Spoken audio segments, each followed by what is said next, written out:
Hi, I'm Erin Marcus, former corporate executive turned entrepreneur and founder and CEO of Conquer Your Business. Welcome to the Ready Yet podcast. We're excited to bring you more than 100 episodes of interviews and insights designed to help entrepreneurs get the financial and emotional freedom they need in order to build a business and a life they're proud of. All right. Welcome to this episode of the Ready Yet podcast. My guest today, Adi Clevitt. We have been having fun. We have been chatting and keeping in touch lately.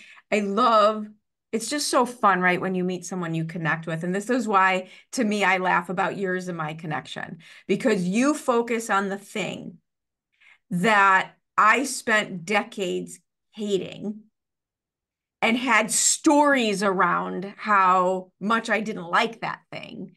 And then I had an absolute reawakening around Amen. Okay. Amen. For the reawakening of the awareness of how I even did a show, just a personal show called The Love Letter I Never Thought I'd Write to Processes and Procedures. That's right. Everything you're trying to grow in your business is on the other side of getting that together. That's exactly right. Thank you for doing what you do for those of us who aren't good at doing it. But before we get into all that, tell everybody a little bit more about what you do and why you do it and all the things. Sure. Well, Erin, first of all, great to talk to you again. You were a wonderful guest on my podcast. I admire everything that you do and your approach and the different stages of business and how you make things simple. I really appreciate how you take something complex and make it simple. And as long as I don't have to turn it into a repeatable process and we can just talk about it, I'm yours on that. That's right. Exactly. That's exactly right. Well, about me, I'm a process consultant. That's what I do. My background is industrial engineering. I've been doing it for over 30 years. It's my passion to bring order and organization into businesses and help them grow and scale. And we do it by basically creating, documenting, optimizing, and implementing processes and procedures. It sounds so simple when you say it like that. It is. It's a done-for-you service. And, I'll tell you a story, okay? So I was working throughout my career, that's what I did, is process improvement. And 12 years ago, when I started my own business, this business, I basically saw the need. How did I see the need? Because I was helping businesses as a general business consultant, right? It can be also high-level process improvement or business plans, etc. And then I would tell my clients, you need to document your processes because it's so important. You cannot not document. How would you know how to improve? We have to have everything documented, etc.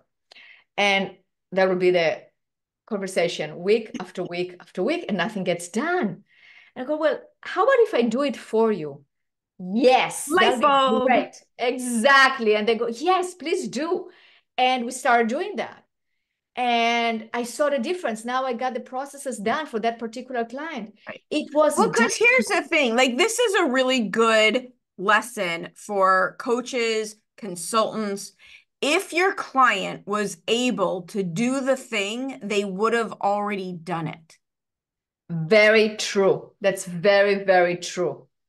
Great way to put it. Absolutely. It's that simple. If they knew how to do the thing, that's why in this realm of coaching and consulting, to me, it's so important to break down, either have that implementation piece or be able to break it down and help your client implement it. Because if they already were able to do it, they already would have. Absolutely. I couldn't agree more. And that's why I saw the need. Yeah. And it just expanded from there. It's kind of like, I go, look, wow, you need a concierge service there, from done it for you. Because in any business, you can have the do-it-yourself, teaching others how to do it. You can put a YouTube video, you can have a short course, which is great. And it has a certain public that will go after it. Absolutely. 100%. Absolutely. You can have more of a consultative, right? I can teach you, I can show you, I can guide you. And then there is the done it for you. And there will always be a need for a done it for you because people don't have the time or the expertise or the resources on how to do it. So it's kind of like, so then you become as an external arm, as if though you had a process documentation team, and you make it happen. And I think that there's a really good point in there because you need to decide with your business what sandbox do you want to play in? Yes, you can play in more than one, but one of the things that I watch happen is people like they choose either the wrong bucket for them or they behave as if they want to do bucket A, but they really are marketing to bucket C. Like it has to have alignment to it. That's right. That's correct. So what do you see? This is one of the things that I don't know why it shocked me, but it shocks me as I work with bigger and bigger, meaning more money, more complicated businesses that they're still in reaction mode. Mm-hmm. What do you see as the leading cause for that? Honestly, it is like the leading cause that, if you think, I mean, each one of our listeners can think about their business. I mean, why? Because production will always take priority. I mean, who stops and goes and organizes? Probably not a lot of people. I mean, successful businesses do that, but the majority of us will just be reacting, just like you said, well, it's the next customer, or it's the next order, or this order didn't go out. Well, I have to go handle Isn't that. it? If it doesn't go out, then what will happen? So I handle that. Or this customer called me all annoyed because the crew didn't show up on time. Okay, well, where's the crew? Or I'm going to promote and now I got so many leads and I have to handle this and I have to handle that and all of that. I mean, why do I have to document processes? I know how to do it. I'm All my too people are busy, doing right? it. Too busy, no Well, time. and it's the whole, what do you call it? The Eisenhower matrix, prioritizing what's urgent over what's actually important. Correct. And you have to build it in. If you don't I learned that too. If you don't schedule it, it won't happen. Exactly. That's exactly right. I mean, like I can tell you like the transformation that happened to me with my own business is when I started to schedule time to work on the business. And I Yes. know that it might sound like a cliche, yeah, work on the business in the business, but I actually hired a coach, because we all need coaches. And, she looked at me and she goes, your calendar is super full, but when do you work on the business? And I go like, yes, it's like that thing that sometime I will get to it. Sometimes I will get to it, but Or you you're try in to that do right, it in between appointments. right. And I'm not in the right mindset, Yeah. because when I'm in the marketing mindset, I'm in the marketing mindset. When I'm in talking to clients, I'm in the talking to clients mindset.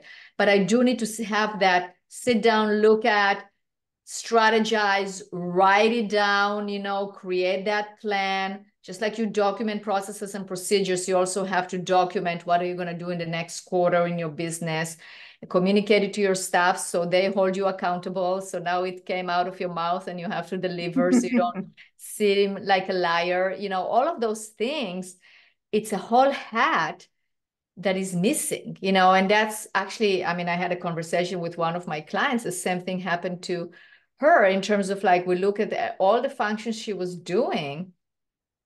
It's like, wow, you're doing a lot. Yeah, we didn't document all of that, but where's the visionary hat? Where's Right. the CEO Oh my hat? gosh, that's so true. If you're in the weeds, there's no way to be the vision caster if you're can't see out of the weeds. No, you can. And the business, you can steer the business, it's as you said, it's just going to react. It just react to the environment. React. Yeah, absolutely. So where does like one of the things we learned to do that helped me immensely, and I'm sure you can take this even further, is rather than like in the beginning, we set time aside to document things, but when we were doing something new and testing, we were documenting while we were doing Yeah, it. super And smart. then we didn't feel so, well, number one, especially if it's new, you can't document it in advance because you just don't have enough information. You're wasting your time.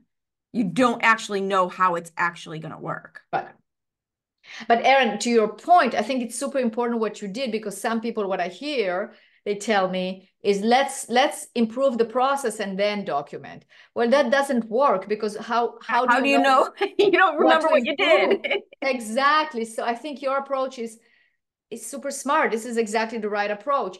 I mean, before you embark on the actions, you want to write what the actions should be, or at least Yeah. what you think they are, and then you write them exactly what they are, then you test them, you see what works and what doesn't work.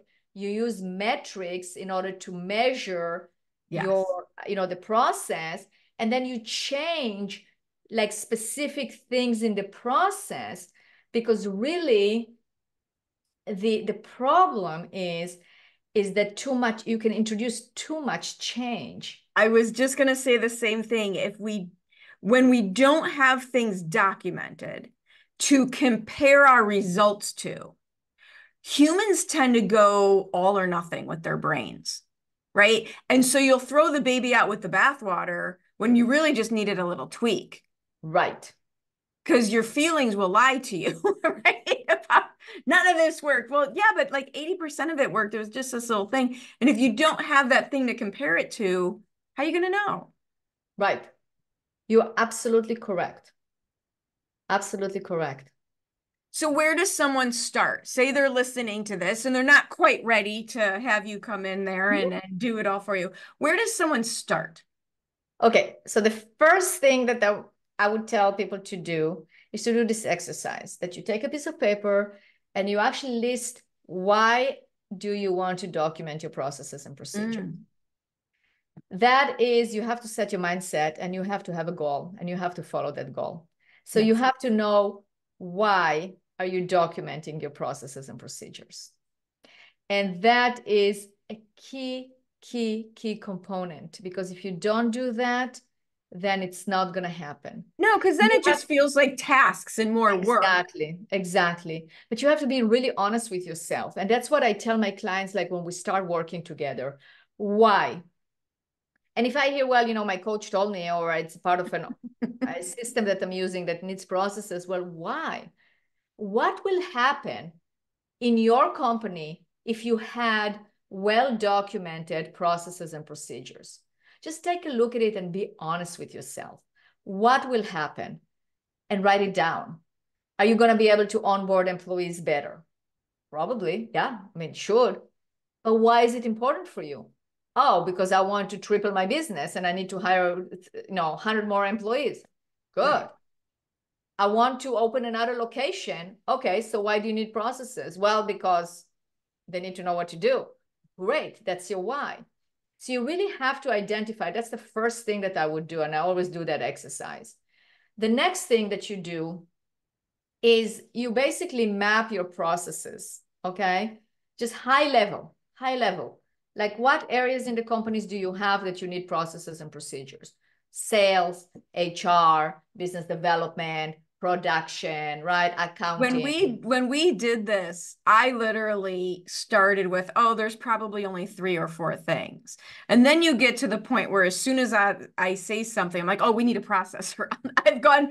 I've gone way the other direction. Oh, we need a process around that. We need a It's so process. funny because I tell my class, this is addictive. This is It what is is. going to basically start happening. And it's great. It's a great sign. It's a Yeah. great sign. It's a sign that you're in the right direction. So anyway, map your processes. Do it on sticky notes. Just write finance, Yes. HR, business development, and just put it, I like to use Miro, Mm-hmm. whatever software you want to use. I mean, electronic whiteboard. Do it on a real whiteboard. Put the sticky notes on your wall, whatever works for you, right? If you're virtual, definitely use a virtual software so everybody can, you share it with a team. Then look at that and decide where you want to start. Let's say you have a big event coming up. So your sales team need to be prepared and you want to basically document it so they are totally prepared, and then do like a feedback loop after that to make sure that it all worked out. Great. So let's start with that, right? So decide where you want to start, make a commitment, okay? Take that area and break it down into the main procedures you need for that process, okay? And I That's think in that piece, what I see, because it's basic project management, but it until is. you start getting into it, you're gonna skip steps. Like That's I okay. tell people, like, break it down, then break it, take a look at all those steps, break it down again. Like the bite-sized steps become very important. Very, very. But, it's kind of like, okay, let's say we're talking about a sales process. Great. What is your sales process? Where does it start? Where does it end? Oh, well, it starts with a lead intake. and it ends with a signed contract or onboarding the new client. Good. What happens in between? How do And you we do talk the to each lead other. intake? Yeah, the lead intake, great. What comes after that? Big, big. Don't tell me about, you answer the phone and then you schedule. No, no, no. I want the big buckets. Look at it as buckets. So we have lead intake. And after that, we have qualifying the lead, scheduling the appointment, the estimate, whatever you call it, the free consultation, the diagnosis. Okay, Right. good. Conducting that meeting, great. Writing the proposal, presenting the proposal, closing the proposal, following up on the proposal, onboarding the new client. Great, right here you have a chain of the main buckets. Now commit to write whatever the pace is, just start somewhere. Don't try to take it on all at once. So if you would like, good. So now lead intake. So by next Friday, let's have our lead intake documented. Start Well, recording a video on how you do it. Do make it whatever to easy. get started, right? I mean, don't make it perfect. It's okay, but get started. And one of the things, you were talking about sales, but you had mentioned earlier about onboarding. I think right now, with as difficult it is with hiring and keeping, and, HR is a very difficult situation right now. If you want to attract and keep the best people, they need to know what to expect. Right. The frustration, people quit jobs for two main reasons. They quit their manager and they quit out of frustration.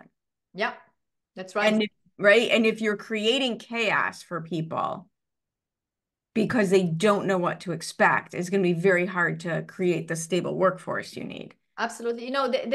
I agree with you. It's never the money. It's always the manager. It's the frustration. But I also found something else that they quit because it's the lost opportunity. Okay. Because Yes. if they actually see somewhere else that is more alluring because, oh, but look, you are going to get trained. Oh, I'm actually not getting trained here. I would love that. Right. So it's kind of like they will quit because there is a better. Well, right. It's the hierarchy of needs. Self-actualization is the top of the hierarchy of needs. And if you see that you can get that elsewhere, you'll go there. Exactly. That's So exactly what right. are some of the, aside from the obvious pitfall of not doing it, what are some of the mistakes people make when they try to put all this together? It's an excellent question. Some of the mistakes are that they're going into too many details. Some of the mistakes are that they are not going enough into details. Right. Another mistake is that they use the wrong voice in writing it, meaning they're not really writing it to the voice of their organization. Let's say you are building this culture of, like a hip company or a company that is open communication and that has several, different core values, but you are documenting it like you are like corporate America. Well, that's a problem. It's not going to fly and people are never going to read it, right? So that is like you have to document it in the right voice and in a consistent voice. So that's one thing. The second thing, I mean, once I already said several, so I don't know which number we are on, but 17. another one is not using all the methods of learning, okay? People have different methods of learning. Some of us are visual. I want to see a screenshot, show me. Some of us want to also hear, so you need to have a video so they can actually hear it from somebody else. Some of us just like to read and write instructions, read instructions. I honestly can't. I have to have written instructions. I know. I mean, Right. Like to try to follow a video to then go do something. I end up with two screens because I have to be able to pause. exactly. That's exactly right. So, but if you look at the recipe, right? So, we all looked at recipes online. I think it will resonate with people. Okay. So what happens when you look at the recipe? First of all, it became a blog post. So somebody wrote like a whole story about how to create, pot roast. Okay. Right. But then it gives you also the option to scroll directly to the point, to the instructions. And there is also a video. I personally will always look at the instructions and go do it. Sometimes if I don't understand the instructions, so if it's like a technique that I don't get, or I want to see how they do it, then I will look at the video. Some people will go directly to the video. Some people will be interested in reading the entire story to see this whole background, which is great. But you have to accommodate to different needs, and also not just different methods of learning, but also different needs. You know, if I wanted to know the history of how to make this dish and where it's being served, and I wanted to have a conversation about it, I will read the blog post. If I just want to cook it right now, I will go to the recipe, to the written instructions. There is a time for each one, for any of them. But, you know, let's say I repeated the recipe again, but I forgot how long do I have to actually turn the Instant Pot on, because I love cooking something fast. And they go, oh, okay, this is 30 minutes, no problem, I can do it. Yes, but I can go to the specific instruction, right? And that is how you want to write your instructions so people can easily find them. So another mistake that people make is that they don't make it uniform, and they save it in different random places. I've seen that where it's just all over the place. Yeah, I see it all One the time. of the things that I've seen is companies that put their they put their operating procedures, they'll write them out, but then it's a Word doc. Like, they miss using all these amazing tools that we have now. Rather than just have this a book that no one's ever going to refer to, there's so many tools that now turn those procedures into workflows. Right. So much more helpful. Absolutely. Absolutely. And half of those tools are free. Like, half of those tools are free. You can just turn everything, so it's almost foolproof. Exactly. You're absolutely right. Yeah. It takes so much less energy. I agree. I mean, and you know, and it sounds like a lot of work for people who aren't normally acclimated to doing those things, right? But marketing sounds like a lot of work to people who aren't acclimated to marketing, right? But it really is. It's one of those, yeah, right. It really is one of those things that if you're going to do what you want to do, you kind of have to start. The thing that I say to people is treat your business like a business. That's right. That's exactly right. Right. This is not something you're just trying to do. Treat your business like a business. I agree. I agree 100%. You're absolutely right. And you would never see, you know, you use the big names, you would never see Coca-Cola not have this. Absolutely. Absolutely. So if people want to continue this conversation and learn more about how you do this and how you help them and how you can put ducks in a row instead of squirrels at a rave, what is the best way for them to get a hold of you? How do they find you? All right. So they can find me on LinkedIn. So it's Adi Clevitt. So it's ADI and KLEVIT. And there is a link there to make an appointment with me. I would love to talk to anyone. And of course, our website is bizsuccesscg.com. So it's BIZ, success spelled out, and CG for consultinggroup.com. Nice. And we will put all the links in the show notes so that you're just a click away from everybody. That's part of our process. Thank you, Erin. I know you have a fantastic process. Yes, I'm very proud of our processes now. So thank you for sharing your insights and some tools for people who can just jump right in and get some quick things done. And it really does make so much of a difference. Yeah, absolutely. You're very, very welcome. And thank you for having me on the show. I hope you enjoyed this episode of the Ready Yet podcast. I truly enjoy bringing these stories of success and inspiration to you. Please join us in our mission to empower entrepreneurs to be in charge of their businesses and in charge of their lives by sharing this with anyone you know who would benefit from our tactical and motivating advice, leaving us a review, and letting us know if there are any particular topics you would really appreciate hearing about. See you next time.